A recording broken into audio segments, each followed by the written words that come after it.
Jean-Michel Jarre a bientôt 75 ans et une vie bien remplie au niveau musical, évidemment, puisqu'il est sans doute l'un des précurseurs de la musique électronique et de la musique un petit peu dance actuelle. Mais celui qui est le fils de Maurice Jarre, énorme compositeur français, a eu une vie surtout bien remplie au niveau des compagnes féminines, puisque quasiment toutes celles qui ont partagé sa vie sont des monuments en France. En effet, il a d'abord partagé sa vie avec Charlotte Rampling, une énorme comédienne. Malgré leur séparation en 1996, il a conservé un rapport assez proche avec l'actrice. Nous formons toujours une famille, nous sommes devenus les heureux grands-parents des enfants d'Émilie et de Barnaby, avait confié le chef de clan dans les colonnes de gala en 2019.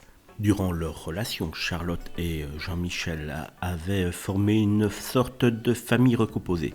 D'abord avec le fils aîné de Charlotte Rampling, la fille aînée de Jean-Michel Jarre, ainsi que David Jarre, leur fils, qu'ils ont eu en commun. De son côté, Charlotte Rampling a créé un lien unique avec Émilie Jarre, née en 1976 de la relation entre le musicien et Flore Guillard. J'avais du mal à exprimer mes émotions, mais elle était là pour moi. Charlotte est encore aujourd'hui ma meilleure amie, avait confié le mannequin de 47 ans à gala en 2019. Et puis en 2019, la vie sentimentale de Jean-Michel Jarre va encore prendre un tout autre tournant, puisqu'il fait la rencontre de l'icône du cinéma français, Isabelle Adjani. Une histoire qui s'est malheureusement assez mal terminée, puisque l'héroïne de L'été meurtrier a tout simplement été trompée par Jean-Michel Jarre avec une autre actrice bien connue qui n'est autre que Anne Parillot. Une infidélité qu'Adjani avait révélé à Paris Match en 2002. J'y ai cru, il m'a trompé, je le quitte, notre histoire a perdu la beauté de son engagement avec ses couleurs d'origine, cela ne m'intéresse plus, c'est pour ça que je pars, avait confié Isabelle Adjani à nos confrères. Un multiple césarisé avait expliqué les raisons de ses confidences dans la presse pour une histoire qu'elle aurait effectivement pu garder pour elle.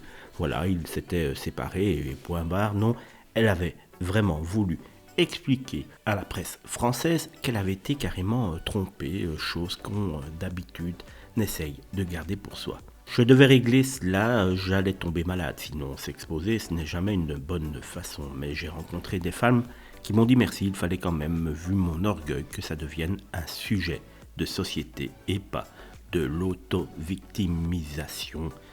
Tue Isabelle Adjani dans les grandes lignes. Mais plusieurs années après cette dispute, Isabelle Adjani a pardonné à Anne Parillot et si elles ne sont pas les meilleures amies du monde, aujourd'hui, plus aucune animosité n'existe entre les deux belles actrices françaises.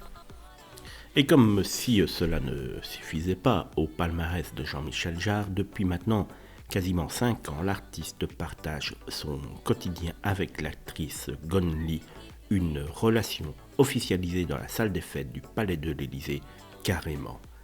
Elle est la femme du reste de ma vie, elle m'a fait comprendre le lien mystérieux que j'entretiens avec la Chine depuis mes concerts à Pékin et à Shanghai en 81, a dit Jean-Michel Jarre au sujet de sa nouvelle compagne, elle aussi très célèbre de par ses nombreux rôles au cinéma, assez marquants. À 75 ans, Jean-Michel Jarre en a sans doute fini de se trimballer de compagne en compagne, mais cela ne l'empêche pas d'avoir un palmarès assez impressionnant à ce niveau-là, n'est-ce pas ?